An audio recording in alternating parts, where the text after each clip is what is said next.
Shut up and sit down.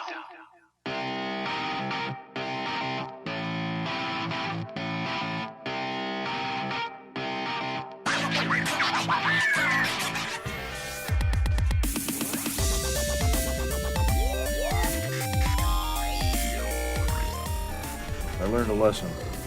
Never half-ass two things. Whole-ass one thing. Ah! Ah! Ah! Ah! Ah! What in the devil's name is this? Portobello mushrooms. Where's the steak? Oh, there's no steak. That's a healthier option. It's organically grown. Oh. You are listening to the Dialed Podcast. Please enjoy. Hey, and welcome back to the Dialed Podcast. Again, we appreciate you coming back, and today we are here with Matt LeGrand. Good afternoon, ladies and gentlemen of the internet. And Mr. Evan Price. What's going on? And, of course, Lance Hepler. International Man of Mystery, Lance Romance. Yeah. Oh, yeah. Mr. Romance. All right. Well, I am here to get the ball rolling with you guys, and I'm a little sore. I'll get into that later on. So if you hear me over here whining and crying a little bit, you'll know why shortly.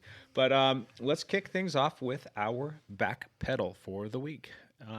Let's see here. Who wants to go first? We'll start with Evan this week. Okay. Ooh, Evan, how was your past week, buddy? It was good. It was good. Legs are feeling okay. It's getting warmer, so I got to be outside a bunch now. Definitely warmer. Which is great. I like the heat.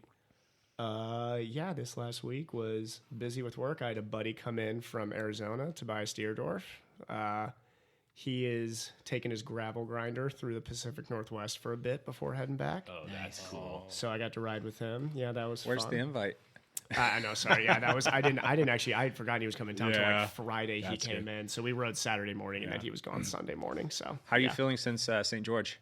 Surprisingly, really good. I'm waiting for the day where I feel terrible, and it hasn't come yet. So I'm hoping I just made it through that okay. So The first couple training sessions back were pretty solid for yeah, you? they were fine. Good. Working on today. I'm hitting up some hills and working on the weaknesses. So Great, yeah. great. Yep. Lance, how was your last week, buddy? Fantastic, actually. I raced this last week. Whoa. I did. I lined up down at Portland International Raceway for the circuit race, and I did not get dropped, and I did not embarrass myself. Welcome back, Wow. Lance. I saw some pictures, and you look check. like you had good form. You look good on the bike. I had no sprint legs at the end. That's Wow. going to take a little bit to But how did the bike? develop. Did the back feel okay? Yeah, Good. I Good. actually I didn't have a whole lot of trouble actually staying with the group. So good. which was And which was that's good. intense racing too. So if your back can feel good through that, Well, that's the 4 or 5 race isn't quite as intense. I mean, yeah, we averaged like 25 miles an hour for 25 miles or something like that. So I mean, it wasn't short, but I did try to make a move with Sean Martin. He's a teammate. With about 4 laps to go, he like I could see him glancing back, and he gutted down to go, and I tried to go with him, and we failed miserably. I love Sean. Yeah. He's gotten so fast. He has, He's yeah. just a guy that, if you guys are ever in this area, he goes and rides like all the time. So Yeah, I actually got an Strava email from Sean this past week on a segment called Death of Fargo. It's a nice little grinder. It's not like crazy long, but he I think it was maybe I'll fact check this later. We'll say it's about a minute and 30-ish. He laid down like 750 watts for that average watts for that thing, and I get the email. I was like, holy, okay, you can have that one for a while, because he took me by like 8 seconds, and he and I went back and forth on that particular one for since before I even knew him. We went back and forth on that, and we're making little comments. Hey, nice job, man. I'm gonna go die out there trying to get it, but yeah. So just to step back a little bit, Strava is a website that everyone can post their rides, and you can actually compare little segments. So a lot of times it's like hill segments. And if you have the segment, like if you own it, like you're the fastest person, and then someone beats your time later on, you actually get an email either like shortly after the ride or whatever, which we would call an yeah, because that's what it's titled. It says, Sean Martin just stole your email, or you stole your segment. Yeah. You've been dethroned. Right, which I love. It's so funny to fun have stuff. that little, just a little fun, playing with segments. Yeah. So how did that race end up for you, Lance? The best part of the race was we had a teammate that went off the front. Take a wild guess who it was. Mr. Chris Hamill. Chris Hannell, yes, Dr. Chris Hannell went off the front on like the third lap of 13 or something like that we did, and he got half a lap ahead of us. He just crushed it. Yeah, so it was great. So the rest of us just kind of hung back. We didn't do a whole lot of work, so it was fine. I was in the top 15 or 18 or something like that. Definitely the top third. Yeah. You had a good finish, good result. Yeah, so it was good. Yeah, that's a good maiden voyage back. Yeah. That's solid, Yeah, and then tell me about your past week as well. What was funny was you had one little like micro ride at the end of the week. So tell us about that whole process. Well, I rode almost 260 miles this last week. Wow. Yeah, so I kept getting out every day. The weather was great, and I was feeling better, and I realized my legs were feeling better, and so I just kept going. And by the Sunday evening, I realized in our Dialed Cycling Team Strava group that for the week I was 0.9 of a mile behind teammate Jordan Rickards. Oh, he'll just bike like 80 miles every day. So, yeah. So I got in my bike and my jeans and rode like 2 miles just so I could beat Jordan for the week. I love it. Yes. Good. He can't win. He can't win every week. Yeah, it's funny. And you took some nice pictures too. Those were pretty nice. That's fine. So very cool. Matt, how was your week? My week was fantastic. Again, weather was good, so snuck out on the bike, did a little bit of running, not too much, and swam a lot. I think I swam like 6 times this past, in a week, so that's good for me. I got to do a very short ride with Jake. I got to do a very nice run with Evan. That was such a nice run. Yeah. That really was. It was. I mean, beautiful day, running on the trails. And we chatted the whole time. It was almost like, wait a minute, we didn't have a break in our conversation for 8 miles. So Lance, you are in my crosshairs. Let's go. So easy bike ride where we chat the whole time. That sounds and stop to take pictures. Yeah. Oh Yes. yeah. That's actually that's right. what we need to do. We'll do okay. that. So yeah, great week. One other thing too. Let's come back to you real quick for one question, Lance. How about an update on the Lance Romance weight loss program? Oh, This man over here Summer is bod. unstoppable. well, it's the Hepler Focus. I Yeah. warned you about that.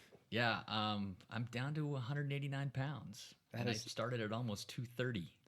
Insane. Oh my gosh. We see Lance on a regular basis, and I see him on other times throughout the course of the week, whether it be for a ride or race or what have you. Every time I see him, he looks a little bit different. Like you've lost even more weight. You're like chiseled and refined, Lance. Now it's like I don't know. And so Trying to be sexy. right now we're on the radio, and so a lot of people don't know this, but Lance is actually wearing a bikini, and it's because he's got this just rockin' bod and he wants to show it off. Yeah, those pasties, man. Those pasties look That's good on right. you, Lance. Thank you. It's a Tassels nice on there. I have We're a actually doing this collection. out by the pool too. I've really been trying to work on my tan personally. I'm a pretty pale skinned person, and this region, once we get the sun, you got to soak it in. Yeah. The bummer is I cannot race Clydesdale this year, so the Clydesdale is not an option for me in the cross season or short tracks. But that's a good thing. but that's good. That's a very good thing. So Fun. Well, Matt, did you have anything else that you wanted to? No, yeah, I just I posted a video to YouTube about That's what I was getting wetsuit at. fit. Yep. Yeah, were which is just talking interesting. about this? Yeah. Where you? Yeah, okay. So I think it's one of those weird things that people don't really think about. Is like you get to the race late, you get the wetsuit on as fast as possible, and then your arms hurt while you're swimming. And I think a lot of it's like, hey, if you take a little bit of extra time, maybe like 15, 20 minutes, and you really kind of like work on getting that wetsuit fit correct and just kind of maybe like smoothing out some of the wrinkles, like getting the fabric all the way around your shoulders. I this is just a theory, but I really think it saves, quality time. Makes a big difference. So Yeah, me and Matt were yeah. talking about this on a run, along with a lot of things. We Oh, talked yeah. about We talked life for in general, hours. everything. Yeah, but this was specific because I threw mine on at St. George. Right. It was the first time I'd raced a long sleeve in a while. And I definitely noticed by the end of that swim, my arms were toast, and I did not have good shoulder extension coming. I felt like I was getting pulled forward quite a bit. So Check out my video. It's on the YouTube. I need to. Yeah. Matt needs to show me a thing or two. I like that one little tip with the plastic bag. That was kind of a neat little thing. yes. Let people go Okay. watch the video, but you can explain it if you'd like to. Well, okay. So a lot of triathletes will actually know this. I mean, if you're not, if you're not into like wetsuits and stuff, you might not. But you can put a plastic bag around your feet and your hands, and it, the wetsuit will slide a lot better onto your legs or your arms and things like that, and you can pull it up and into your armpits and crotch much easier. But I forgot to bring a bag for that video. So I was like, oh, I really want to talk about wetsuit fit, and I forgot a bag. It's kind of one of those little tricks that I want people to like, take with them. And I kind of looked around. I was like, someone probably just left a bag or something. And I was like, oh, there's the doggy bags Yes. over here. Yes. In the park. Scented Perfect. dog bags. So I used that. It worked perfect. Except for I was like, oh, I hate that fresh scent that stinks. So yeah, if you watch the video, there's like you'll see a blue bag on my feet and hands and things like that. And it's just because like, actually it was weird. I came straight from swimming. And I was like, I'm going to go out to the lake because I really want to do this video. And so I came like from one place to the next, and I was like, oh, I'm not going to go back home to get a plastic bag. I'm just going to do this video, and had to improvise. I like it. Yeah. Yeah. Good stuff. Yes. Well, this past week, I had an interesting week. I got the email from OBRA, that's Oregon Bicycle Racing Association. And I'm like, oh, I wonder what they want. And I open it up, and it's like, congratulations on your mandatory upgrade to Cat 2. I'm like, oh, really? So I'm no longer a Cat 3, I guess, sandbagger that everybody thought I was. And so I pretty much, I don't know, the whole season I was really like gearing and aiming towards, like there was a series that we were doing for road racing. There was that 3-race series, the Willamette Valley Classics Tour. I was a series leader in that one, and we had a race coming up this past weekend called the Cherry Pie Road Race, and I wanted to try and keep that, and I was really trying to build points for the best all-around rider in the Cat 3 Masters, and then I was really looking at the state championship as well, so kind of had to change gears, and pretty much when you get that email, that there's no going back. So I started my career this past week as a Cat 2 road racer, which was kind of cool. Yeah. Good for you, Jake. You deserve it. Yeah, you kind of have that nervous anxiety of racing with a whole different breed of people because you're pretty much in the Pro 1-2 classes now. And like, well, how do I stack up against these guys? So went out and did PIR and raced in the 1-2-3s because they actually have a category out there where they include the 3s, and did all right. Kind of sat in and attacked on the first preem lap and just missed getting points. I was fourth, and I think you have to get third to get points. And then, kind of sat in for the rest of the race and did a little bit of work and ended up getting sixth overall. So I'm like, oh, wait a second, maybe I can do this.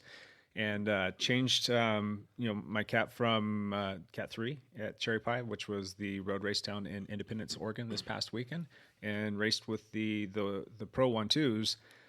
And I think I had it in the back of my head that it was going to be one of those things where, it was 71 miles and change whatnot. I've kind of assumed that I'd end up probably getting dropped at some point in time and I'd probably finish the race by myself. So you're going longer with faster people. Exactly. Right. So they added in almost 12 miles, and then you're racing with guys who were, pretty damn fast. I'm just going to say it. Yeah.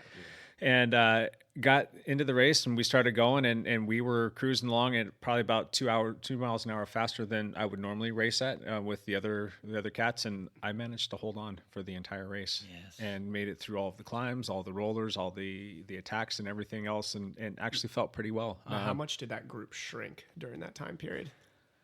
I'll have to go back and double check, but I'm pretty sure that the field started close to 50, and I think that.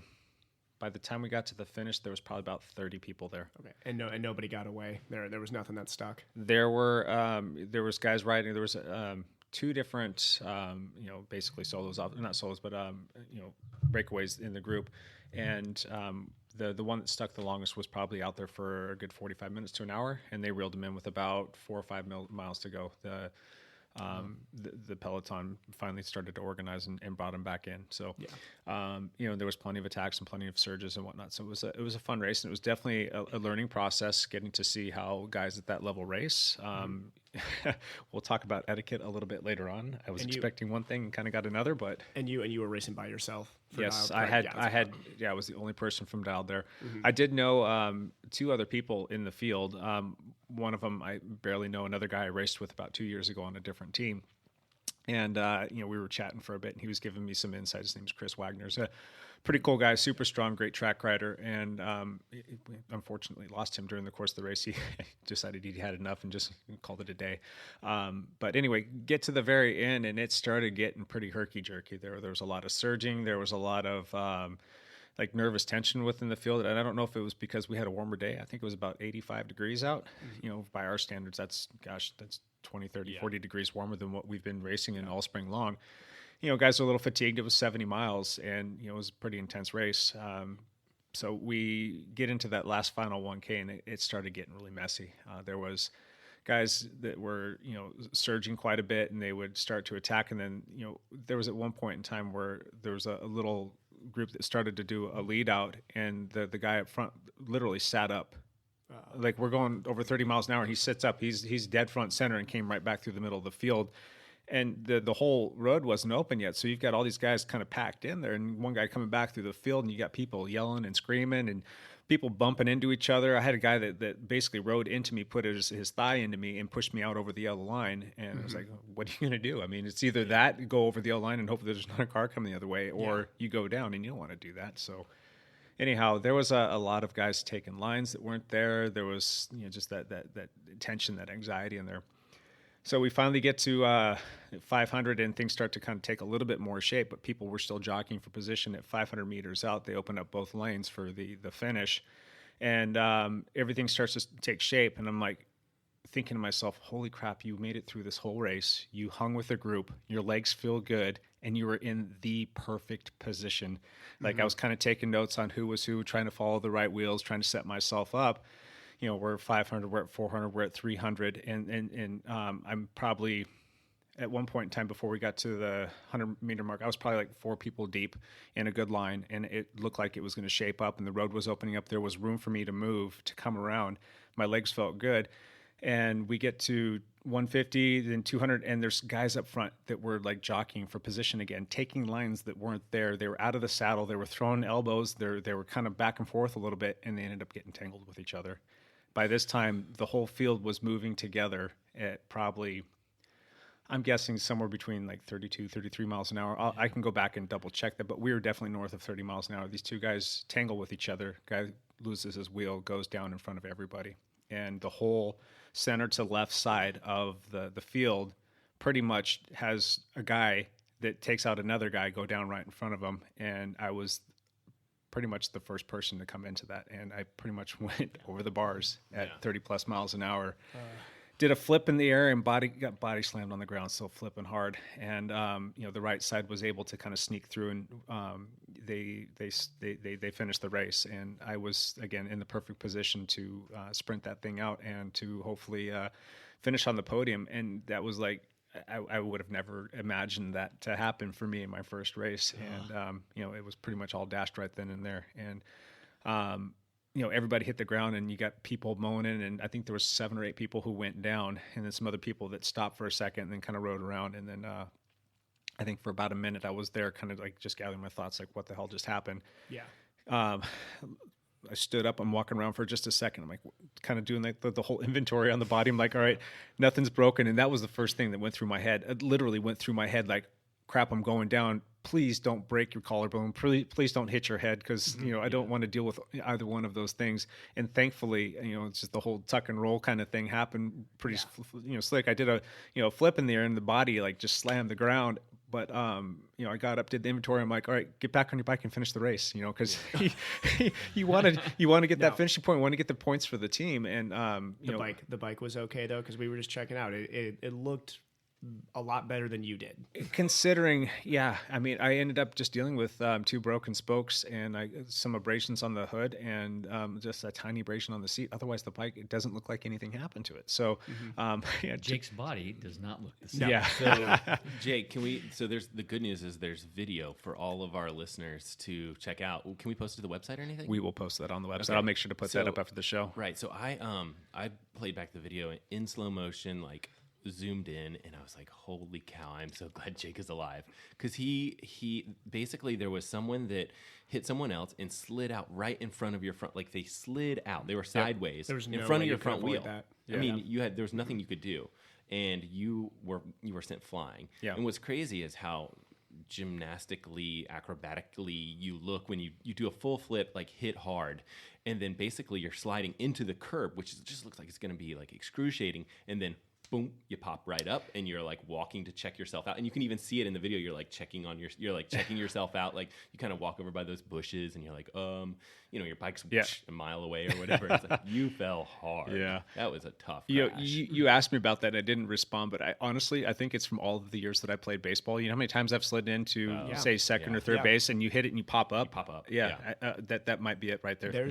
There's I think a little bit more athleticism than people realize with that. So I mean, you talk about cyclists aren't people that we look at and say like, oh, that's a great athlete. But if you look at pros or guys who race P1, 2, and they go down 4 or 5 times in a year, there's a lot of. And I was talking with Jake about this. So I had a crash I've talked about earlier when I was a 4. Mm-hmm.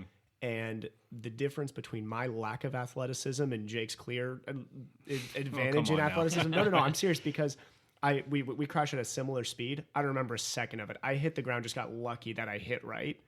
Jake, to be able to go through your head and say, I got to tuck and roll here and not break my clavicle, the reaction time there is incredible because for anybody who has not crashed in a dead sprint before, it's like getting pushed out of your car without somebody knowing. Like driving down your neighborhood and somebody shoves you out of the car. That's basically how quick it can happen. Yeah. Jake was like a ninja, man. He flew and tucked and skidded and jumped right up. It was... I thought I was more of like a pancake flopping on the ground or something. Well, there was a little bit of flop, but you popped right back up. Yeah. So you're still getting checked out? Your body is... the race was 2 days ago, and yesterday, because my hip was really talking to me, and my ribs are a little sore on the back just from where I hit, and I figured it might be good just to play the safeguard and have it checked out. And you guys are all, go to the doctor, get x-rays. So went in and did that, and the radiologist is supposed to call me back some point in time, but I have a sneaking suspicion it's just some really good bone bruises. Are we going to get like a mid-podcast update on your... that'd be a possible HIPAA violation. That'd be interesting. I'll sign off on it if that's the case. So anyway, went across the finish line. I was just pretty dejected after that happened because, you get bummed out. You don't want to crash. You don't want to get hurt, but it's not that. It's like that was the first race, and I'm like the fact that I was there, and even if I didn't get like on the podium, and even if it was just the top 5 or 6, because I wasn't going to fall further than that. I mean, that's such an accomplishment. I'm like, all right, hold on a second here. Don't be pissed about that. Just be pissed that you were there. Be grateful. Be grateful that you were there, and be happy that you got a good result. And you know in your heart like what it wasn't, and that was really I was a little taken back at first. I'm like, man, this sucks. I'm gonna have to go race with these guys, and to race at that level, it's a lot of time and energy that you have to put in to get prepared and ready to go. It's almost like a whole lifestyle change, and you have to dedicate even more time to try and be able to hang with these guys. And so how is your training going to change? So obviously you're going into those races are 70, 80 miles long. Yeah. We talked about this on Thursday. Yeah. And you're riding usually 10 hours a week because you're busy as heck, and those are 10 quality hours. Yeah. So I mean, are you bumping up a couple hours? I'm going to figure it out. We're getting pretty darn close to the end of the road racing season. There's really on my schedule, I've got 2 more races aside from like the weekly stuff at PIR, the Portland International Raceway. So we'll do the state championship. And I went back and actually checked that, and I don't know why I wasn't thinking about this before, but that's actually not going to be that big of a deal because they'll actually just do that based on age group. It won't be based on like you're going to have to go race against all the P1-2s, but you'll race against 40 open. So I'll be going back to race with all the guys for the state championship that are in my age bracket, which is kind of... And that was one of your They're not races. going to like that. Yeah, you wanted to focus on that race. Yeah.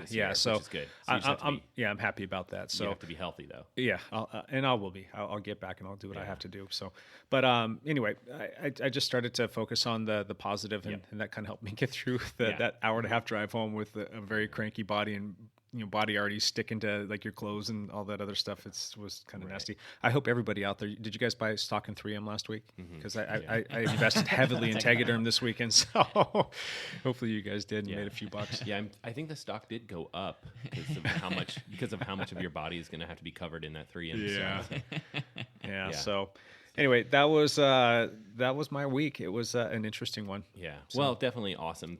Positives to take away that you were like got bumped up to the P1-2s and you were in the mix for the win. Yeah. Like that's crazy. Yeah, it is. I still can't believe it. So Yeah. The fitness is there. I mean, that's the thing with cycling is at least you get that consistent. There's races Yeah. coming up. This isn't like a one race and done thing. You got the fitness is there. You just gotta let the body heal. Yeah, I jokingly told my wife when I got home, there's 3 things I need to work on to ride with these guys. One is I need to find the fountain of youth and maybe take a few years off my life, so I'll figure something out there. The second one is I need to lose a few more pounds because these are some small, skinny dudes that can get after it. And 3, I need tattoos. I don't have any tattoos, and these guys were tatted from the floor up, man. So We should do that. We should all have like a podcast where we get tattoos together. yeah. So cool. Well, let's get started on our first topic. And I can definitely, talk about this past weekend's race, but let's talk about etiquette as it pertains to riding, racing, triathlons. You can talk about etiquette in life too, but let's kind of run around the table and start us off, Lance. All right, I'm going to start with a topic that is a bit of a pet peeve of mine. I do a lot of cycling around here. We tend to ride on multi-use trails quite often.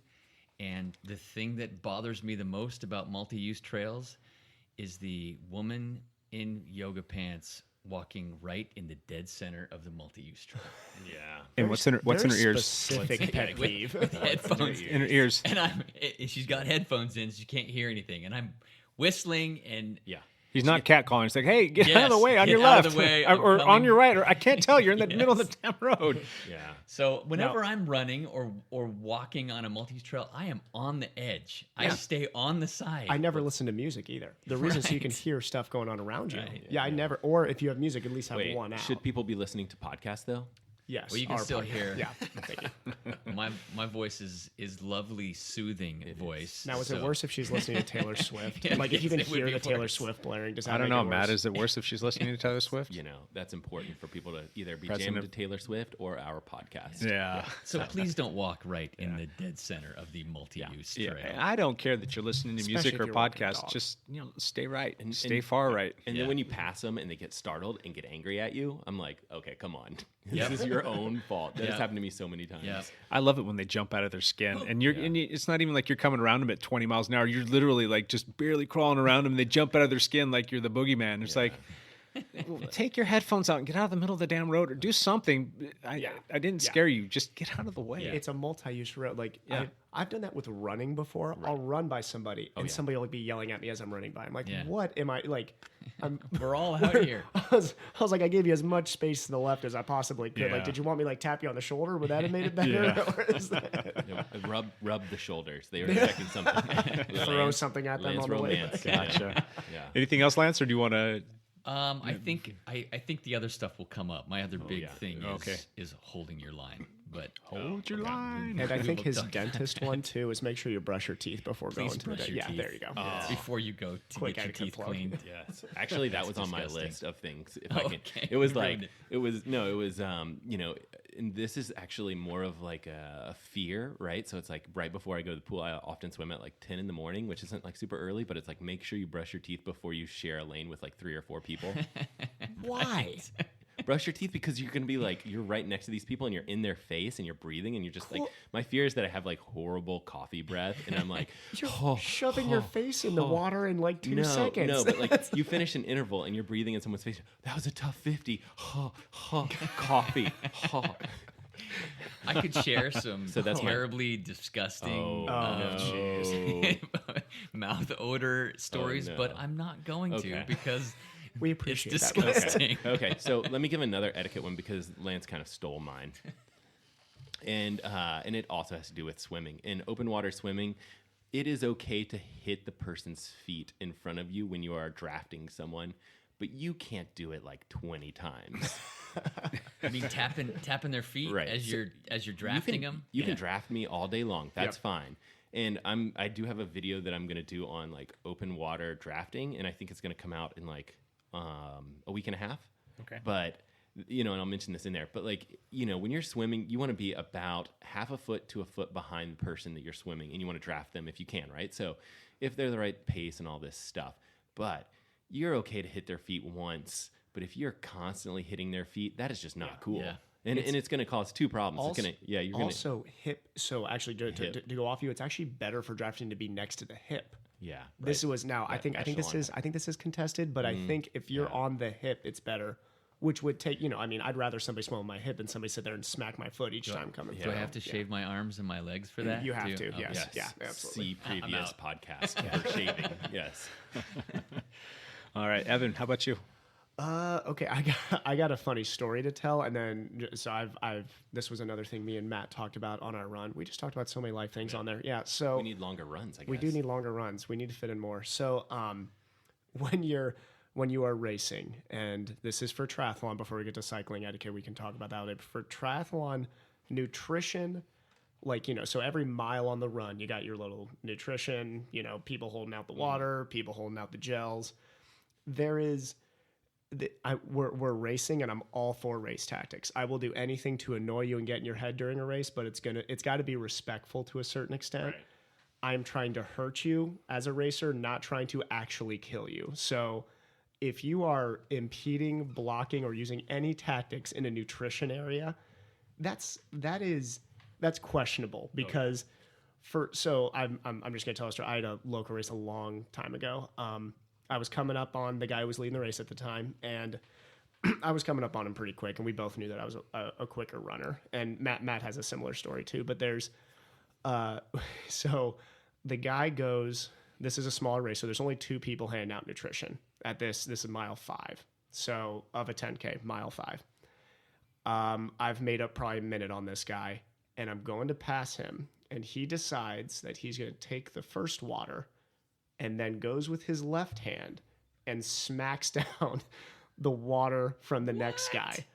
Smoothest move I've ever seen. I mean, really, he did it pretty smooth. So I don't get any nutrition here. He was denying you water he by denied knocking me the other water. one out of her hand. Yes. Now, some people would say oh, was he going to grab both? No. This was, I know this guy, and it was a tactful move, and I will not say who this was. I will not say the race either. But so what I did instead was I went with kind of more of a track strategy at that point. I wanted to, if anything, that just made me angry, and I wanted to intimidate him at that point, which is poor on my part, poor etiquette. There were 2 poor etiquettes here.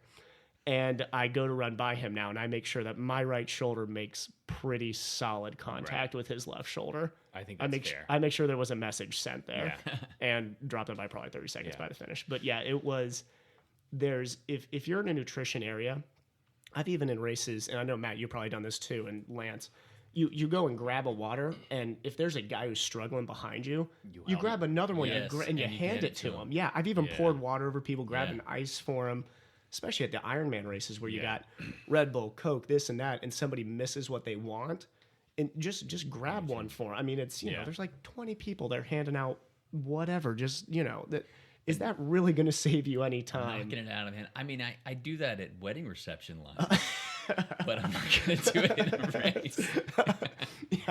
This isn't a bar where you're like trying to get last call and you're like, trying to squeeze in with somebody.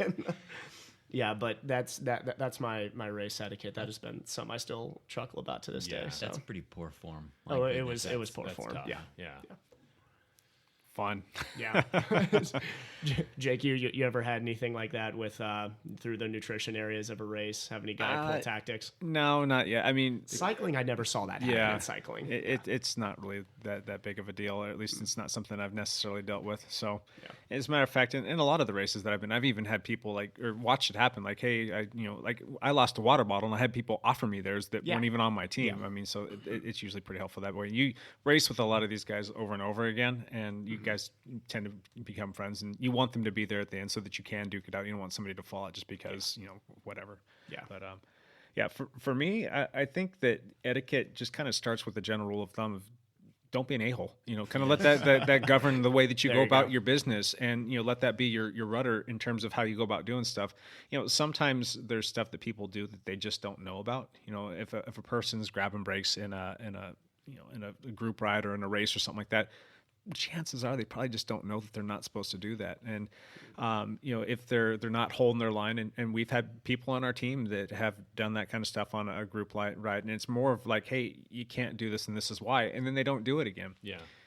It's the a-hole that does that because I'm going to go right here, and I feel like I'm going to go right here, and you're going to have to just deal with it. And then they start becoming unsafe. And I dealt with a lot of that this past week, and I was really kind of floored by how prevalent that was out there. It probably happened to me 4 or 5 times during the race. And this isn't even talking about that last 1K, but during the race, I mean, guys, it's like I'm on somebody's wheel. Like they're 3 inches off.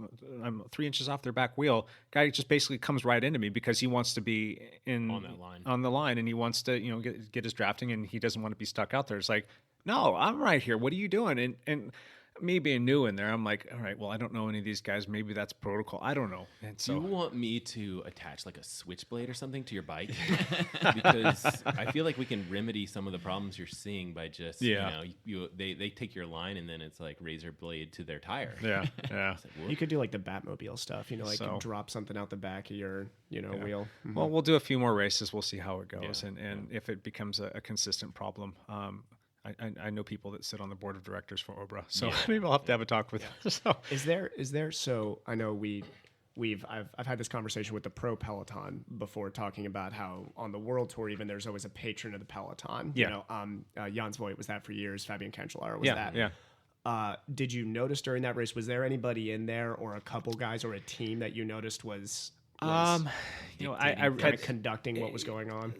There was a team in there that was being a little bit more proactive than the others, and it's been kind of normal. I don't want to point fingers at anybody right now, and I don't want to call it any team names, just because I'm too new, and I don't want to be that guy who comes in thinking he knows everything, because really I don't. I'm still trying to get acclimated to what this is. But you've still been racing for a long time. Just because you're a 2, some of those guys are young and have only been racing for 3-4 years. Yeah. So that stuff will all kind of rear its head in time. And I was told I mentioned that I rode with Chris Wagner from another team, and he was an old teammate of mine. He did say that it was a little atypical. He said it was a little bit more surgery, a little bit more twitchy. And so I'm just going to chalk it up to being just one of those races. And guys just get agitated when they're dehydrated. Yeah. That's just the bottom line. Yeah. There was, I know, when I was racing threes, we kind of had some of the older guys who had been there for a while because there was a ton of young guys in Ohio that were threes. Yeah, so yeah. I remember I was probably part of the problem of the young guys who just aren't thinking through stuff. But we definitely had a couple guys who had been racing threes for they were in their 40s and had been racing threes for 15 years. Yeah. And they definitely were the patrons of Ohio Southern road racing, and they would make sure that the young guys weren't doing dumb stuff. Yeah, so. yeah. Well, I'll have to report back to you on that one and let you know in time how that all comes about. So anyway, another couple things, and I don't know, I wrote this down because it's something that bothers me, but then I got to thinking about something we talked about on a prior podcast. But have you guys ever been on a ride and a guy shows up and he's just got massive amounts of cologne on? You guys ever noticed that before? And then I started thinking, I'm like, wait a second. For the ladies. Remember that one time, Jake, that you sprayed that Bear Glove body spray all over your stuff because your kit stunk? I'm like, hold on a second. Am I own pet peeve here? Am I? So I can't smell anything, so I'm not good with the smell stuff. I was going to say that one, but I don't think I can. No, I don't think that I deserve the right. What if a rule of etiquette was no offensive smells, whether that's coffee breath and you're swimming next to someone, or ridiculous amounts of cologne? I can't get over the fact, Matt. How are you? Hold on. Evan, how are you able? Once you stick your face in the water, I couldn't smell anything but chlorine for an entire hour. Yeah. Maybe I'm just scared that I'm going to offend someone, or do you not make out? Do you not make out with your other lane mates? I don't That's usually. part of the No, deal. I mean, we do after 50s every once in a while, but that's. Yeah. I also have 50-year-old lane mates. Maybe it's an age gap. I don't know. Yeah. Come swim with me, Evan. Yeah. I'm missing out on that party. Yeah. I'll punt on the cologne one with one caveat here. Don't show up to a ride with patchouli. If you have patchouli, if you put patchouli, it's a kind of that earthy cologne that Can we please do this? synonymous with hippies and whatnot. If you're on my group ride, you're in the back, buddy. I'm sorry, but that stuff is just rancid. But I'll punt on all that with that one exception. And there's somebody listening to this right now so offended. They're like, Jake, I wear that every day, and it's the smell of Pacific Northwest. And guess what, buddy? You stink. Oh, I hate that stuff. Anyway, and those, I'll let you guys smell some of this stuff later, and you'll know exactly what I'm talking about, and you'll agree with me, hopefully. Wait, so is it poor etiquette for me to show up at a group ride without shaved legs? No. Yes. No. I got yes and 2 no's. No, it's going to slow you down. So we're Evan's 2 just things. joking. It depends on the time of year. It depends on if it is July and your legs are not shaved. Like, I'm just asking, like, what are you doing? Like, what are you doing? How about this? If you've lost your fantasy football league and you show up and you don't have waxed legs, then yes, We have a problem. That's a problem. We should probably be careful. That's a reference to our last podcast, which we talked about shaving. So if you haven't listened to that one, this might not make as much sense. Our jokes might not be as funny as we think they are. Yeah. So If I'm laughing at myself, that's all I care about. Okay. Funny to me. Yeah. So anyway, the one other one that I think is something that we really need to pay special attention is don't yell at people. Like if you're riding in a group and somebody's doing something wrong, don't be the a-hole that comes up yelling at somebody at the top of your lungs just because you're a little upset or they screwed up. I mean, they made a mistake, and that's not making anybody make friends. And you're gonna you're gonna accomplish a lot more by just going up and having like an honest conversation with them without the a-holery in there, if that's even a word. And getting your point across. Now, if they're a habitual problem, then you know what you do. You just ask them not to ride with you, but we don't need to be yelling at each other, especially when we're trying to bring more people into cycling, and they're going to make mistakes. Let them make their mistakes, teach them, and take the time to, build the cycling community and show them the ropes, because we were all there at one point in time. There was all of us had our very first group ride, and within those first couple of group rides, we did stupid stuff, and the veterans come up and they let you know, and you always remember that one guy that was always yelling and screaming, and you know what? That I to this day, I still will think that guy's an a-hole, and I don't have any compassion for him for any. I remember like one of my first group rides riding it wasn't really one of the first ones, but anyway, it was one of them, and I was riding the aero bars in a pack, and someone was like, God, Matt. That's not a good idea. No, it's a horrible idea. Your hands aren't on your brakes. Yeah, it was like clip-on aero bars, and they were like, get on your hoods if you're in the pack. They yelled at me, but it was Bob Croucher, and he's super nice. Like, he yelled at me, but it was like with a nice intention of like trying to save my life, right? So so that's good etiquette. Try it, guys. All right. We're going to grab topic number 2 now. This one's kind of a broad one. We can spend a lot of time talking about it, and we can take it in a million different directions, but we're going to talk about eating strategies. And I'm really fascinated by this, but I'm also at the same time I want to express a little bit of caution that we don't want this to lead down any road for anybody to do a deep dive and kind of fall off a cliff or get into bad habits or having disorders. This is also disclaimer: none of us are nutritionists here, so these are personal opinions from people who are experiences. Yeah, couple medical professionals here and people who race. Nobody's a nutritionist, Right. So these are opinions. And that's the fear, is like, we joke about our weight on this podcast all the time. Yeah. Right. Yeah. But like, I just, when I coach high school athletes, we just never touch on the subject, and we never will, because there's a lot of fear of developing eating disorders of some sort. So it's and this might all sound like a canned like PC response for us, but this is honest and sincere. I don't want this to lead to be a problem with people, but at the same time, I think that we do need to talk about it because it's pretty. It's open about it's good. It's prevalent in all of our disciplines, everything that we do, and it's it's stuff that's constantly in front of us in life. In the age of the internet, I feel like, and Matt, you're on the front lines of this. I mean, in the age of the internet with high schoolers growing up now, there's so much more. I mean, any young male or female, but just as an example, like a young male can go online and watch Galen Rupp run and see like, my body doesn't look like that. Like I want to look like, there was a time where you just see magazine pictures and that's all you see, but you're not constantly bombarded with this is what an elite runner's body looks like, or this is what an elite cyclist body looks like, or you hear the stories in cycling about, tell a real quick story. Jan Ulrich, anybody who knows German, the Kaiser was, very, very strong German cyclist in the late 90s, early 2000s, kind of disgraced now, but very, very strong cyclist at one time. He had eating disorder issues he was a heavier set guy who would go through major binging and then depriving before the Tour de France. He would drop like 10, 20 pounds before the Tour. And just that was, I think, what people in cycling at that period were talking about. Like, I got to get this light to be fast. And the methods that people were going around was dangerous. So I think talking about this is important because, you hear, what's your FTP? What do you weigh then? What's your watts per kilo? Like, Right. Those numbers only mean so much if they're sustainable. So, right. So, when he mentions watts per kilo, he's talking about the amount of power that you can put through the bike. And then, kilo would just be like weight, how much you actually weight. So one of the cycling metrics that people use a lot of times, especially at the pro level, is watts per kilo.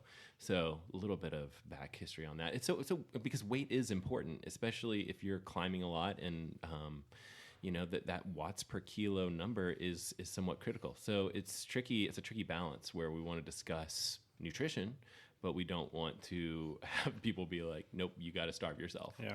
So let's just talk about the basic fundamentals. I mean, our body has what's called a basal metabolic rate. So that's the number of calories that our body burns on a daily basis just to survive. That's all of our bodily functions. Breathing and heart rate and all that other fun stuff. And then we add on top of that our physical activity that we need to get through the day to propel ourselves to walk around. I mean, from walking from here to the refrigerator to go, toss back whatever's in the fridge takes calories to get there. But it ends up becoming just kind of a basic math problem for a lot of people that aren't in the athletic realm or in the high, endurance or, just athletes in general. For them, it just becomes a basic math problem. If you're putting in 4,000 or 5,000 calories in your body and you're only burning, 2,500 calories a day, you're going to have a net positive calorie, and your body's super efficient about holding on to that because our bodies, it doesn't have a brain. It doesn't know when it's getting its next meal, so it's going to want to hold on to that for future needs. Right. Winter's coming. Exactly. Winter's coming. You got to get ready. Yeah. So I think for us as athletes, we still need to abide by that to a certain degree, but we need to make sure that we're not getting out of control. I mean, I don't think that anything. What's the old saying? What comes fast won't last. I mean, you basically need to take you play the long game, and that's what's going to pay you the most benefits over the course of time. So don't try and lose 20 pounds in 2 weeks. It's just not reasonable, and it's not going to last. You're going to go through this whole yo-yoing cycle. Take the long approach and start with the basics of just looking at your caloric intake. Then you can clean that up to the next level. You can start looking at the kind of calories that you're putting in your body, looking at your macronutrients, and figuring out, all right, well, I put in 2,500 calories in my body. Where did that come from? Was it all derived from, Doritos and Skittles, or was it like Doritos and Skittles? Is that not good? Yeah. It's fantastic. But it makes you go fast. Talking about so getting into the physiology of this, I think it's important to there's probably a lot of people out there that try to do the math on their caloric intake. I'll play devil's advocate here and say, I think you need to listen to your body and ignore the math to some extent. So that BMR, if you plug it, BMR, basal metabolic rate, you're resting what your body burns throughout the day. That is a heavily guesstimated number. If you type in your weight, so if you go online, I'm sure there are people who have done this. You go online, you type in your weight, your age, your height. You're going to give, are you active, very active, not active, sedentary? Yeah. Those are very general groups. Those do not take into account your genetic ability to fat metabolize, your own trained ability to fat metabolize, also cortisol at that time, how much stress is in your life, are you sleeping well, all these things. Or your muscle mass, everything like that. So that BMR number is a wide range. And I think people need to understand that, because let's say that you are Lance when he was working 60 hours a week, not sleeping well, family stress, business stress, everything like that. Cortisol is very good at it. It changes our metabolic rate. So when we are stressed, our body's going to go protective. So it's the same idea as when we're starving ourselves. So if you're trying to drop 20 pounds before a race and you starve yourself, okay, cool. You drop 10, 15 pounds here. You're dehydrated. What your body does, your body responds to that. Your body's not going to maintain the same BMR. It's going to drop that BMR because it's just like you said, our body doesn't have a brain, it has instincts. Protective, And we are still primal in that sense, to where our bodies still act like we're nomadic cavemen, because now our body does not want to at rest be burning as many calories, because it's like, well, I don't know when I'm going to get my next meal. So I'm going to lower this BMR so that we are safe. And that's what your body does. Now, your body doesn't realize all of a sudden, oh, okay, I can go back to the original BMR we were at before. If you continue to do that to yourself, you're going to lower that metabolic rate. So our metabolism is very affected by inconsistent. I mean, if we're inconsistent with that, our body's going to go through these big changes. And people have got to be careful with that when they plug in and say, oh, I'm burning 2,500 calories with my BMR. I need to be taking in this many calories a day. And if you just work off that math equation, you're not taking in sleep, stress, everything like that can affect those numbers. So I think just listening to your body is the key. You got to listen to your body. Yeah, but at the same time, you just want to get in the ballpark. I mean, you exactly. can have a ballpark idea. Nothing's going to be an exact science. But again, if you're going in there and you're hypothetically guessing that your BMR, then, well, maybe it's 3,500 calories or maybe it's like 1,000. I mean, that's what throws big curveballs. And yes, we need to take all those variables into consideration. And if you have issues with any of those variables, that's probably a pretty good time to go and consult with a nutritionist and talk about what's going on with you in your life. So our assumptions are that you're getting ample rest, that you are, you kind of have an idea of where that's at, that you don't have too much stress in your life, and kind of like you have a good working relationship with your body and life, and you're not dealing with all kinds of like curveballs. If you've got all those curveballs coming at you in life, it might not be a bad idea to go and consult with somebody. This is a hard thing. It's something that me personally I've struggled with my entire adult life. I have yo-yoed back and forth quite a bit. And it's that same cycle where I'll go through a period of higher stress, or I'm injured and can't really be very active, and ice cream tastes good. Yeah. So our caveman really likes. There's the psychology of when you get hurt too. It's depressing because you can't be out doing what you love. Right. So I've struggled with it quite a bit. I mean, over the last 20 years, I would fluctuate between race season and out of race season, or being injured or not injured, and I don't know that I've figured it out. I don't think anybody has. Don't worry. But you're still working. You're doing at a pretty good job of it, though, Lance. I mean, you got injured, and you put on a little bit of weight. I stopped eating ice cream. Period. It sucks. But and you've lost a lot of weight quickly. But I think that your body responds well to exercise, and you're exercising like a madman. But you're also eating healthy. You're eating consistently good food, and you're not getting out of control. So there's a balance between focusing on what you know you need to do and not letting it lead to an eating disorder, and that can be a difficult thing to do. I have a younger brother who is kind of an amazing story, but my little brother, who's 2 years younger than me, was 350 pounds. Yeah. He was a big boy, and in the space of a year or a year and a half or something like that, he lost 160 pounds and ran a marathon. That's incredible. Wow. Yeah. That is incredible. So super inspiring story. And he did it not with fad diets or the latest fad or the latest, he just did it by focusing on eating right and trying to up his exercise without having his body fall apart. There you go. Yeah. Slowly but consistently. Yeah. So speaking of fad diet, let's get into some fad diets here. I think that's kind of the core of this topic, because there's a lot right now. Yeah. And I mean, we see them all over our Facebook feeds. Everybody's got one that they can mention. Yeah, I mean, we can just a laundry list of them. I mean, you hear about paleo diet, you've got the keto diet, you've got South Beach diet, the Mediterranean. There's just all these diets. I'm like, why? I mean, it's like, is it somebody trying to pitch something, or what are we chasing now? Or don't tell me again, like, oh, we're not eating fats today, or no, it's carbs. We're not doing carbs right now. Yeah. Oh, my bad. Butter's bad. My whole plan is to come up with a big fad diet and be able to sell it. And then retire. The ice cream diet. The ice cream diet. You have one scoop of ice cream a day. Yeah. There you go. And that's it. And you lose a pound for 2 weeks, and then you go back to ice cream. The spoon is really small. Yeah. So, Evan, what's your biggest pet peeve in terms of diets out there? I've got a bunch of pet peeves on this. I'll try to keep this short. So here's my general rule. If you are attempting a diet, a big change in your own diet, the word diet should just be what you consistently eat. So if you're going to make adjustments to what your intake is, you've got to realize that if what you're doing is causing a significant amount of stress in your life, I bring up stress a lot here. I really do. Are you stressed out? No, I'm actually pretty low. Me and my time, I'm pretty low stress by nature. I really am.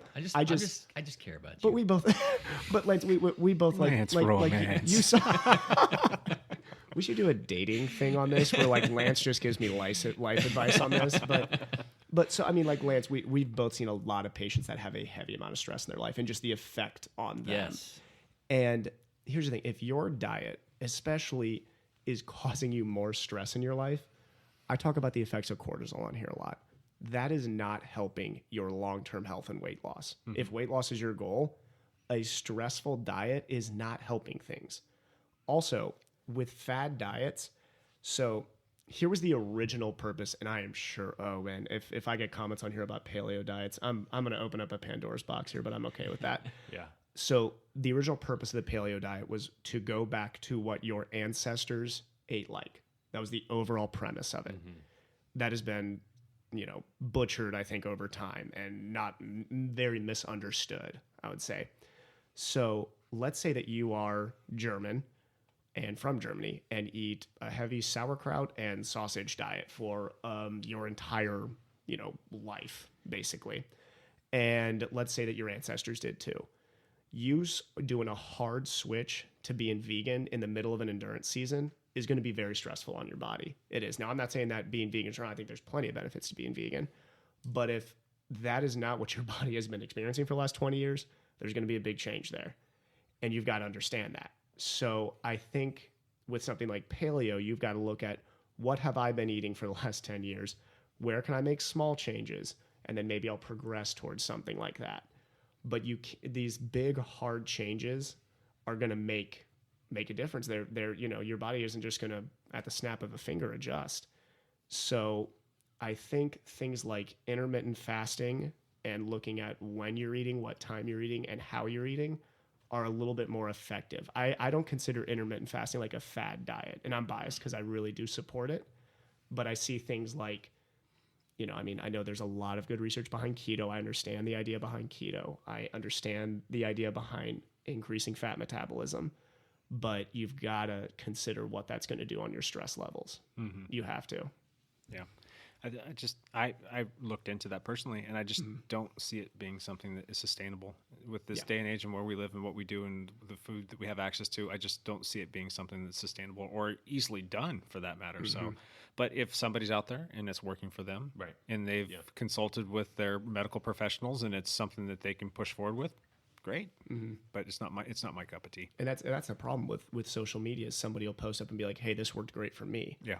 And here's the thing: is you can know everything you want about the paleo diet or keto, but you've got to, as a medical professional, and I deal with this all the time because people ask me diet advice as a physical therapist. And I'm not qualified to answer that, so I tell them go see a nutritionist. But I tell them, look, like just because somebody on Facebook told you that it worked for them, your physiology is different. Every single human being's physiology is different. So the other preference we should say, like before we dive too deep into all this stuff, is like any diet that you read on Facebook, or even if you're reading like a nice thick book, it's like full of journal articles or whatever, it should all be met with like a healthy dose of skepticism, don't you think? Like, Yes, all absolutely. of us should be like super skeptical of everything, just because the history there is just, we've seen so many fad diets come and go. So anybody who tells you to remove an entire macronutrient from your diet should be met with a heavy amount of skepticism.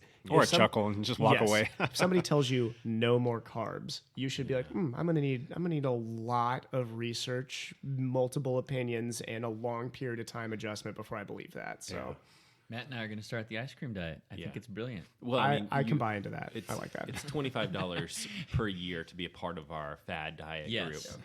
So send out invitations. Yeah. Does the type of ice cream matter? Does that matter? Oh yeah. Okay. Rocky Road. I'll read the book first. Yeah. Yes. Good stuff. Now, Evan, you've been using intermittent fasting for a while, and I think you touched upon that in our last podcast. Lance, is it something that you have looked into as well? For the last 3 weeks or so, I've been doing the intermittent fasting, and for those who don't know, with intermittent fasting, you only eat during a certain stretch during the day. So you only eat from 1 p.m. till 8 p.m. and then you don't eat again until the following day at 1 p.m. It's not like you're skipping breakfast. You're just giving your body a chance to recover and how would you describe it? Yeah, that's and I think the time window can adjust depending on what your schedule's like. But the goal is to increase your body's effectiveness with fat metabolism. Right. So you're just trying to not, it goes against the snack, like eat 8 small meals. Right. It's like eat It's 2 very meals opposite. basically a day. Yeah. I was worried that I would be starving, and it has just not been the case at all. It has been fairly easy to do, and it's helped. It's kind of kickstarted things a little bit for me too. Yeah, So I've actually been doing it as well for, I'm coming up on like 2.5, almost 3 months. And I was struggling. I use that word loosely, but we get back to cycling, and it is beneficial to be lighter. Your watts per kilogram, the comparison of how much power your body can produce to your weight as it pertains to how fast you can go up a hill, can be tremendously affected by being 10 pounds lighter. Now, I'm not one of those emaciated, like, looking like I haven't eaten in a year kind of thing. You see that a little bit on the Pro Tour, but, at the same time, I'm kind of a bigger guy. I don't have the typical cyclist build, but I was stuck at 190, and sometimes during the times of the year, it would go up to like 195, 196, 197. I'm like, my God, I'm a cheeseburger and a piece of pizza away from racing in the Clydesdales. Maybe I should just do that instead.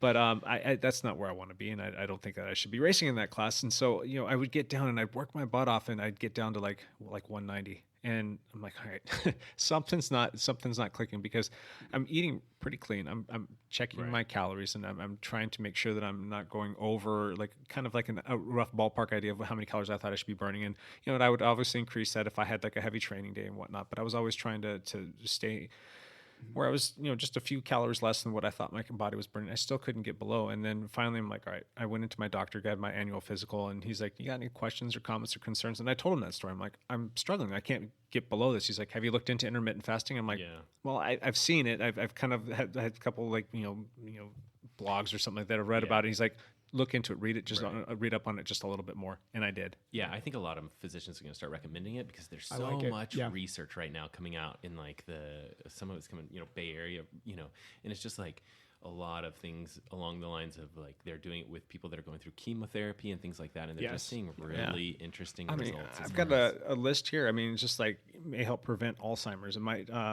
is good for your brain. It's might help prevent cancer.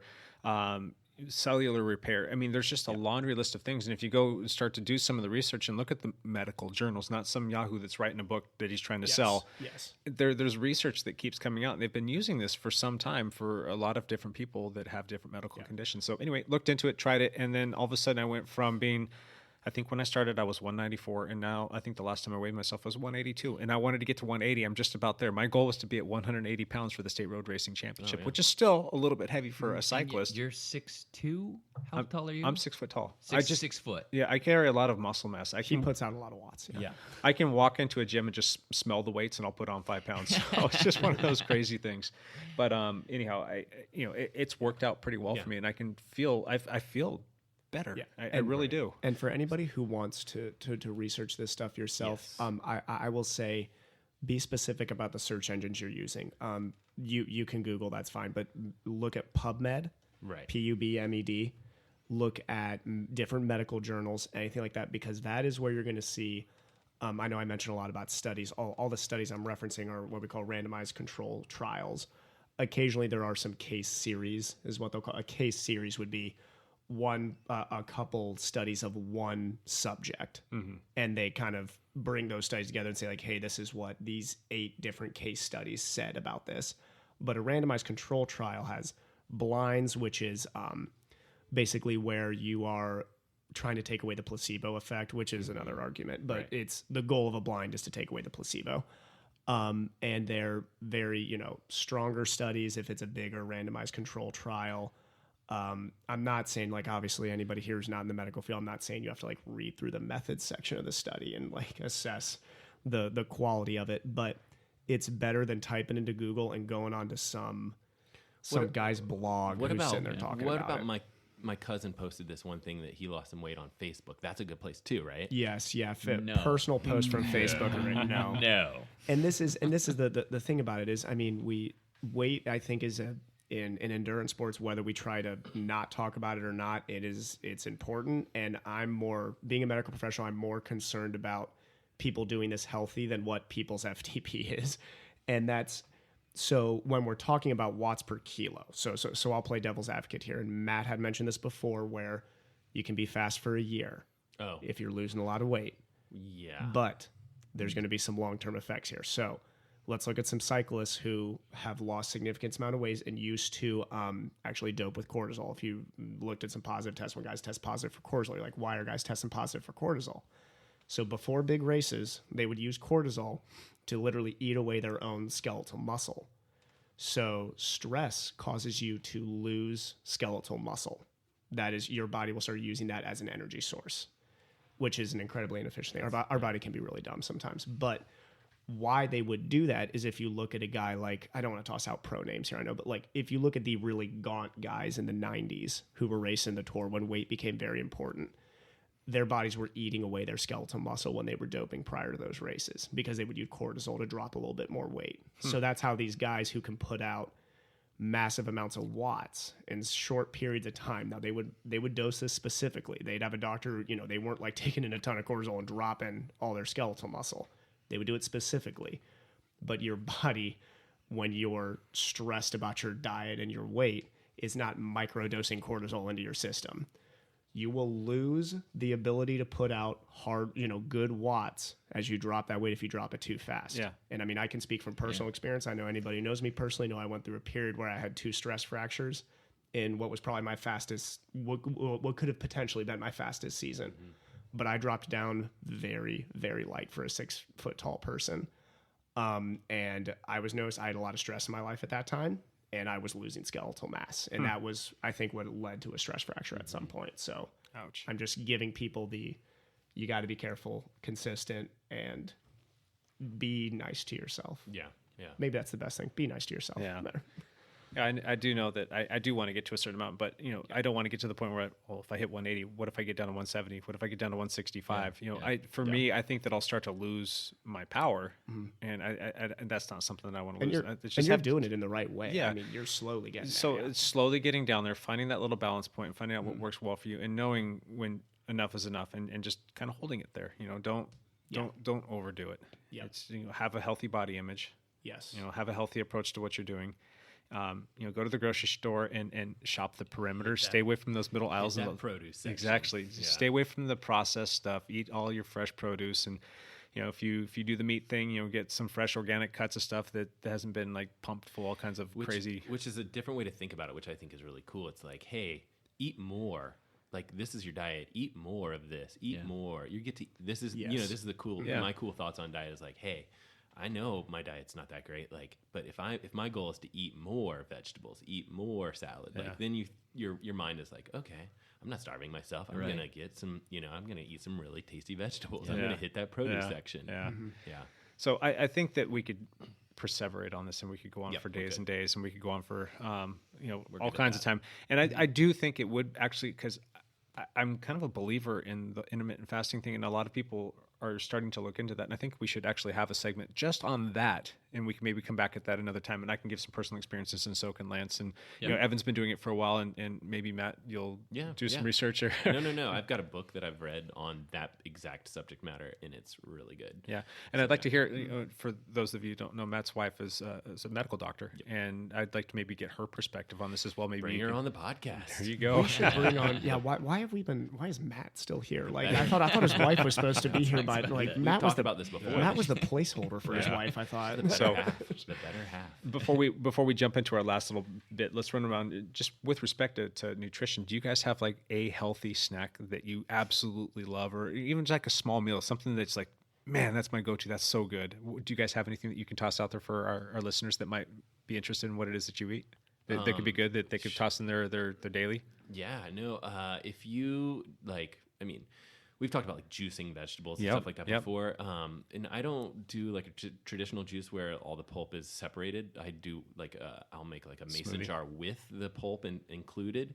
And man, that's fantastic, because I'll do a little bit of juice in there so it's sweeter too. And you're getting all that fiber, all that good vegetable goodness, and you're kind of drinking it. So it's pretty quick, easy snack that's it's in the fridge if it's ready to go. And I feel like that's good, and I enjoy it. So I think that's one of the big things. It's like you got to enjoy it. So juicing's a good thing, yeah. Yeah. I enjoy the juice as well. How about you, Evan? I for a while, and I'm starting to get back to it now. I make a certain chicken masala dish on Sundays, and I portion it out through the week for dinner usually. Sure. And I use a ton of turmeric, which is if anybody's looking for like an cumin and turmeric. Yep. Both good like anti-acidity sort of. I'm sure somebody who's a nutritionist could get out here and talk more specifically, but it's interesting because we actually had a in service with a spinal doc. Who he was talking about, like, hey, what are your guys like alternative go-tos as physical therapists from non-surgical, non-physical therapy stuff? And he had mentioned, he's like, I tell my patients to start cooking with more turmeric. Yep. There was a guy who had like 30 years of experience, and I was like, awesome. Been using that cool. for a while, like the anti-inflammatories about that, the helping with pain management, helping with pain management's the key there, absolutely. Took a couple extra doses of that the last 2 nights, but Just started taking spoonfuls of turmeric there. You go. Yeah. How about you, Lance? I try to keep fresh fruit in the fridge all the time. Yeah. Blueberries and strawberries specifically. Yep. So I do like to do that. One of the things I struggle with is I love crunchy snacks. Yeah. Right? Absolutely. And chips are terrible for you. Whoa, what? It's a vegetable. Too many It's chips potato. are too many chips are terrible for you. Yeah. So one of the things I buy at Costco is these crackers called Mary's Gone crackers. Okay. They're actually made out of seeds, so they're gluten free. There's no potato in them. They're like pressed seeds, and they're really crunchy, and it satisfies my crunch urge. That's a lot of seeds. How many seeds go They're into that? they're good. Right. They taste kind of like cardboard, but Oh, you just ruined it for but me. it satisfies It's that it's crunchiness. That chip alternative. Yes. How it's does a it go chip with like a good alternative. salsa? Perfect. Oh man, Like guys are great making on me hungry. salsa or like nut butters. It goes great with nut butters. Let's not talk about nut butters anymore. Lance, I'm coming to your house. I'm like we're talking about snacks and stuff, and I'm getting hungry. So I'm coming over for your seed chips. Do we have to go back to like the chamois cream conversation now? No. Another one from a See previous podcast. See previous podcast for reference. yeah. Yes. Hashtag previous podcast. Yes. My personal one that I've been doing for a while that is super good is I'll get out a Honeycrisp apple. I love those. We eat those. We go through those things like they're water here in my family. So I'll cut it up into like little cubes, toss it into a bowl, and I'll put a couple good spoonfuls of Greek yogurt in there. And then I'll throw on top of that some almonds and some dried berries. So it's like strawberry, raspberry, blueberry, and there might be one other. And they're dried.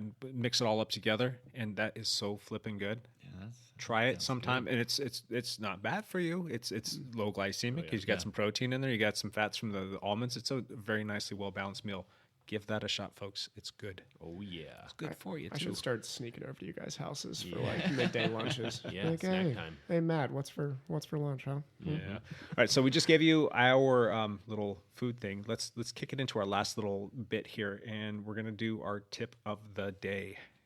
We're gonna kind of go around the table. Matt, can we start with you? So yeah, this is tough because I have lots of little tips that I want to slowly dish out over like some YouTube videos and things like that. But since we have a lot of cyclists, one video that I'm going to talk about is like, a couple quick things that you can do post ride. I'll come up with a clever title. But here's one for some of us around the table here that might not, this is something you guys might not do. You can purchase a little like USB hub that all it does is plugs into an outlet and has a whole bunch of little USB plugs. And if you can put that in your garage right next to wherever you park your bike, all of us have these little gadgets now that need to be recharged. And I have found it really helpful to have that USB hub like right next to where I park my bike. So you drop your bike, you pull your helmet off or whatever, you put it in the same spot next to the USB hub. I plug in my radar, I plug in my light, my bike light that I have on there, and then I have another bike light for the back of my helmet. I plug that one in there. And I just find like this so handy that every single time that I'm ready to do my ride the next day or whatever it is, everything's charged up, ready to go. So that's my quick tip of the day. And yeah, and I think that's the coolest thing. It's like, oh, here's my little charging hub. Did you see mine out in the garage? No, it was right over my shoe warmer or shoe dryer. Well, I thought it was the only person in the world to I've have got this a whole tip. USB charging station. So yeah, great minds think alike, right? I guess so. There we go. How about you, Evan? I'll give a little. This is not a tech one, but in my world, it's a tech one. So Oh, yeah. I recently realized that getting up in the morning was really hard for me, and I was thinking, I'm like, why is it still so hard? I've been doing it for years at the same time. I had changed when I moved to Washington for whatever reason. I changed my wake up alarm. It's like it's an annoying one. I'm gonna be honest. It's very annoying. So I kind of wake up in a bad mood and want to go back to sleep after hearing it. So I added have you guys seen the iPhone one, like the beach sound? No. Oh, it's so nice. It's like this, like The waves it's like crashing. it's a wave crashing, and like there's a seagull in the background. It's so much nicer to wake up to. Now I will admit it's not as loud. So if you're like a really, really heavy sleeper, it may be rough. But I do that, and then I immediately click, and I have whatever's my favorite song that week I play, and then I go and do my stuff, and then come back and get my phone. So it's kind of a nice way to wake up. I've Listening to always the beach done in the morning. done music for me. Yeah. That was always my. I used to do a radio station. That was rough to wake up to, though. If there's a guy talking right away, I'm like, I don't want to have to hear somebody talk at 4:30 a.m. Shut up. Exactly. Oh, Lance, what's your tip of the day? Dr. Hepler's parenting tip of the day. Ooh, I like this. I need to write this down. Got my notebook. I have my notebook ready. Love your kids no matter what. That is. You sure about that? Yes, I am. What if they? Okay. Yes, I am. Do I have to? Yes, yes, you do. You don't have to love what they do, but you There have you to go. be able to separate what they do and who they are. So, I certainly try to have as good a relationship as I can with my kids, and loving them despite their mistakes or their bad decisions or the things they do, I think has made our family life better. Yeah. Did somebody get in trouble recently? No. Was this? Oh, okay. I was wondering if there was. I was wondering if there was like a story on No. top of this. Like. Yeah. I know all my kids have been home for a couple weeks, and now 2 of them are gone. I put one on a plane last night for Washington D.C. for his summer job. Waterworks. Yes, was- and and my daughter left a week ago for her rafting guiding job down yeah. in Utah. Yeah. Yeah. So Literally, yeah, yeah. I just I miss my kids. My kids are awesome. So Yeah, it's another thing too, just to kind of add to that one is you got to remember that your kids aren't always going to be exactly what you want them to be, and they're not always going to be who you were. If you have those expectations on them and they turn out to be a little bit different, let it go. And that's something that I've kind of had those like you think that just because they're cut from your cloth, they have your DNA, that they're going to be exactly like you. That's not the case, and another thing that I've come to find with having 3 kids is they're all very much different from each other. So it's kind of one of those things, like let them have their own little personality, let them become who they are, and nurture that, foster that, and help them find who they are, and let them kind of go that path, and encourage that, and don't get hung up that they're not going to be some great baseball player or some great cyclist and things that you were when you were growing up, because chances are it's not going to happen. yeah, that's true. A couple of my kids' friends used to refer to me as Superman because, well, duh. Yeah. I was going to say, yeah, decathlete Sorry. Iron Man. Yeah, of course. They refer to you as Lance Romance. No, I try to keep that out of it. You kind of almost look like the real early versions of Superman. You just need darker hair, but that's about it. My point is that I always felt like I've had a fair amount of personal success in my life, and I just felt like that was a lot of pressure on my kids to try to do the same thing, you know. And so of course I want them to be successful, but I want them to do it in their own way and find their own place, and not try to just live up to what Dad did. Gotcha. I get that. Well, Lance got all serious on us Sorry. talking about family stuff, and I'm going to come in. I'm going to talk to you about the Park Tool Chain Checker. Tip of the day. Tip of the day. Hey, no, this is because I see a lot of bikes that come through, and it's unfortunate when you get somebody that brings a bike in and their chain is absolutely toasted. They're like, "Well, I just put a new chain on that last year." I'm like, "Well, since last year, I've personally put 5 or 6 chains on my bike because I just go through chains. They are not meant to last. They're going to stretch." I don't have one. How much does this set you back? Those guys are not very expensive. I think you can get them for about $25, $25, $26. Okay. And here's the deal. It's super simple. Park Tool makes one. It's the Park Tool CC-2 wear indicator. It's basically just a chain checker for chain stretch. You put it down in between the two links and you push this little indicator thing and it'll tell you where the chain's at. When it's brand new, it's measured to 0.25. Once it gets past a 0.75, it's done. It's toast. Yeah. And then it always amazes me when I put this thing down there and then you go to do the indicator and it goes past the 0.2 or 0.75, hits the 1, and then you can still jiggle it back and forth. If I'm jiggling it back and forth, that's not a good thing. So basically what happens... I'm sure you can't remember the exact number, but when I brought you my road bike, how bad was that? Because I know that chain had been on there for 2 years and probably took in thousands of miles. So. It was done. But anyway, so what happens is you get the pin spacing on the chain starts to get longer, and instead of it falling exactly on the tooth where it's supposed to, it'll start to like dig into the tooth, and so you'll start to see a little bit of a crescent, like a moon shape, or some people call it like the shark tooth effect. And what the cogs of your cassette and what the teeth of the chain rings will start to do is hold on to the chain, and then you'll start to get some really bad shifting. You'll start to get some chain drops. You'll get chain suck, and it's just unnecessary wear that happens to your bike. So instead of you putting on anywhere from say $20 to $50 chain, depending upon what kind of chain you're putting on there, you're now having to put on a new cassette, which for a lot of people is going to cost you about $100, or you're going to have to change out your chain rings, which could cost you another $100, $200, as opposed to just doing that one chain. That's you want your bike to be butter smooth, you want it to shift well, and you want it to perform the way that you want it to perform, and you don't want to be out there having mechanicals while you're out on the road or in a race. So just get a chain checker, come home, check your bike. It doesn't. You should be like every time you clean your chain, which depending upon where you live and what time year it is, you should be cleaning it at least every like 2 to 3 rides. When you do that, just check it. It takes you literally 10 seconds to check. So that's just kind of my little tip of the day. Good tip. All right, Amazon, I got to purchase that. There's less expensive ones, but I like that one in particular because it gives a more accurate reading, and it's very, very simple to use. You don't have to be some very gifted mechanic to put that thing on there and check it. So, okay, let's run around the table and do our one last thing. We're at the end of the show, and make it quick, boys. Lance, let's start with you. Shout out to the guys I rode with on Saturday. I did the Mari ride again. Oh, I like that guy. There was about 20 of us on the ride. Awesome. Yeah, and we rode like 70 miles and like 5,000 feet of vertical, so it was a solid ride for me. But one of the things I struggle with is going uphill fast, and they all know that. And about 20 miles to go, we were climbing one specific, it was about a 2-mile climb. It was up Vernon Road, which is out Washougal River Road. Yep. And I'm climbing up Vernon, and one of the guys, his name is Thomas, he put his hand on my back and pushed me all the way up the hill so I wouldn't lose the group. That a boy. Yeah. Nice. So thank you, Thomas, for pushing me, and then he did it on every hill for the rest of the ride. Nice. It was glorious. Yeah. So, anyway.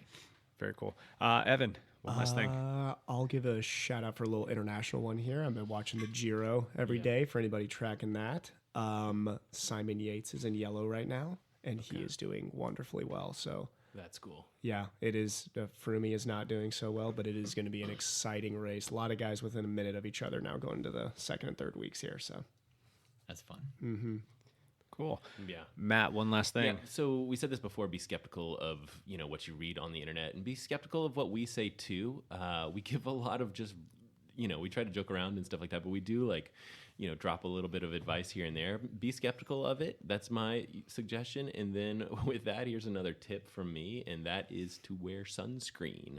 Be skeptical of that. Be skeptical of anything that we suggest here, but you should wear sunscreen, guys. It's sunny out. It's really sunny, so don't forget your sunscreen.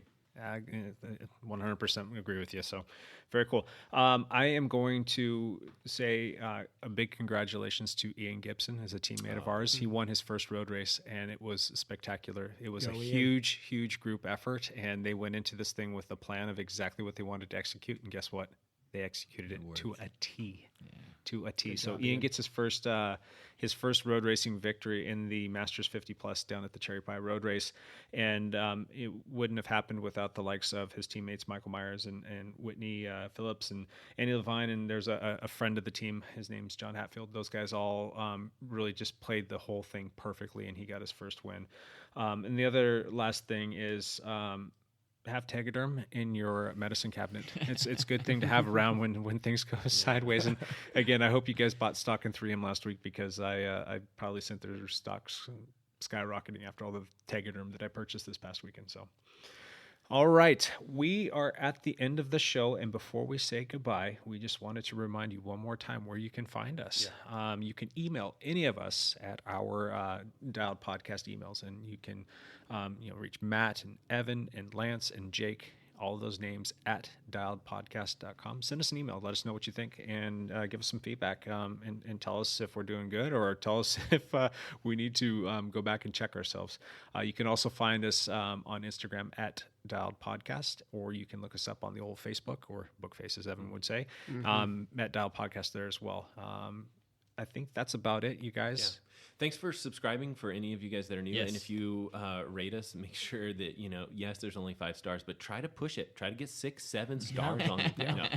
You can even make a comment and be like, that was a 7 out of 5 podcast right there. That's pretty good. Yeah. Thanks for listening, guys. Yeah, we really do thank you. appreciate that. And you guys can find us on iTunes. You can find us on Stitcher. You can find us on Google Play. And I think there's probably about 3 or 4 other ones out there. I didn't know that there were so many places that podcasts can go. Yeah. It's kind of a cool thing. Oh, so yeah. listen to us all over the place. You guys, thank you again for coming back. I hope you guys have a great week. And to everybody listening, thank you for listening. You guys have a good one. Bye for now.